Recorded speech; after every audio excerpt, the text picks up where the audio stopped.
പ്രിയപ്പെട്ട പ്രേക്ഷകർക്ക് നമ്മുടെ പുതിയ വീഡിയോയിലേക്ക് വീണ്ടും സ്വാഗതം. ഇത് ബ്ലാസ്റ്റേഴ്സ് സോക്കർ. ഇന്നത്തെ മത്സരത്തിൽ 1-നെതിരെ 2 ഗോളുകൾക്കാണ് ബ്ലാസ്റ്റേഴ്സ് പരാജയപ്പെട്ടത്. എന്നാൽ ഇന്നത്തെ പരാജയത്തോടു കൂടി ഈ സീസണിൽ നിന്നും ബ്ലാസ്റ്റേഴ്സ് പുറത്തായോ എന്നതാണ് ബ്ലാസ്റ്റേഴ്സിന്റെ ആരാധകർ ഇപ്പോൾ നിരന്തരമായി ചോദിച്ചുകൊണ്ടിരിക്കുന്നത്. ഇനി പ്ലേ ഓഫിലേക്ക് ഈ സീസണിൽ കടക്കാൻ ബ്ലാസ്റ്റേഴ്സിന് സാധിക്കില്ല എന്നും ബ്ലാസ്റ്റേഴ്സിന്റെ ആരാധകർ ഇപ്പോൾ ചോദിക്കുന്ന ഒരു ചോദ്യം തന്നെയാണ്. എന്നാൽ ഇതിനെ പറ്റിയാണ് നമ്മൾ ഈ വീഡിയോയിലൂടെ ചർച്ച ചെയ്യാനായിട്ട് പോകുന്നത്. അതിനു മുമ്പ് നമ്മുടെ ചാനൽ കണ്ടുപോകുന്ന ഏകദേശം 80% വരെയും ചാനൽ ഇതുവരെയായിട്ടും ഒന്ന് സബ്സ്ക്രൈബ് ചെയ്തില്ല. അതുകൊണ്ട് തന്നെ എല്ലാവരും നമ്മുടെ ചാനൽ ഒന്ന് പരമാവധി സബ്സ്ക്രൈബ് ചെയ്തിട്ട് വീഡിയോ കാണാൻ ശ്രദ്ധിക്കുക. അപ്പോൾ നമുക്ക് നേരെ വീഡിയോ തന്നെ കടക്കാം. എന്തായാലും ബ്ലാസ്റ്റേഴ്സിന് ഇനി ഈ സീസണിൽ പ്ലേ ഓഫ് സാധ്യതകളുണ്ടോ എന്ന് ചോദിച്ചാൽ ഇനിയും ഉണ്ട് എന്ന് തന്നെ പറയേണ്ടി വരും.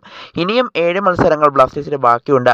ആ 7 മത്സരങ്ങളിൽ നിന്നും 5 എണ്ണത്തിലോ അല്ലെങ്കിൽ 6 എണ്ണത്തിലോ വിജയിച്ചാൽ ബ്ലാസ്റ്റേഴ്സിന് പ്ലേ ഓഫിലേക്ക് കടക്കാൻ സാധിക്കുമെന്നതാണ് ഇപ്പോൾ നിലവിൽ നമുക്ക് മനസ്സിലാക്കാനായിട്ട് സാധിക്കുന്നത്. എന്നാൽ അതത്ര എളുപ്പമുള്ള കാര്യമല്ല. ഇനി വമ്പൻ ടീമുകളെയാണ് നേരിടേണ്ടത്. മോഹൻ ബഗാൻ സൂപ്പർ ജെയിൻസ്, അതുപോലെ തന്നെ FC ഗോവ, അതുപോലെ തന്നെ Mumbai city FC, Jamshedpur FC, അങ്ങനെ കടുത്ത ടീമുകൾക്കെതിരെയാണ് ഇനിയുള്ള ബ്ലാസ്റ്റേഴ്സിൻ്റെ മത്സരങ്ങളൊക്കെ വരുന്നത്.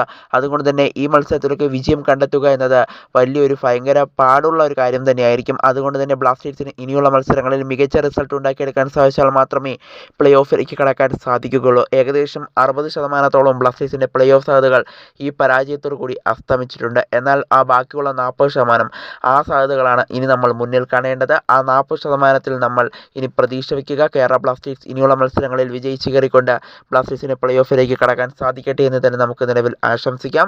എന്തായാലും ഈ പരാജയത്തോടു കൂടി ബ്ലാസ്റ്റേഴ്സിൻ്റെ പ്ലേ ഓഫ് സാധ്യതകൾക്ക് വലിയ മങ്ങലാണ് ഇപ്പോൾ ഏറ്റിരിക്കുന്നത്. എന്നാൽ ഇനിയുള്ള മത്സരങ്ങളിൽ മികച്ച റിസൾട്ട് ഉണ്ടാക്കിയെടുക്കാൻ ബ്ലാസ്റ്റേഴ്സിന് സാധിക്കട്ടെ എന്ന് തന്നെ നിലവിൽ നമുക്ക് ആശംസിക്കാം.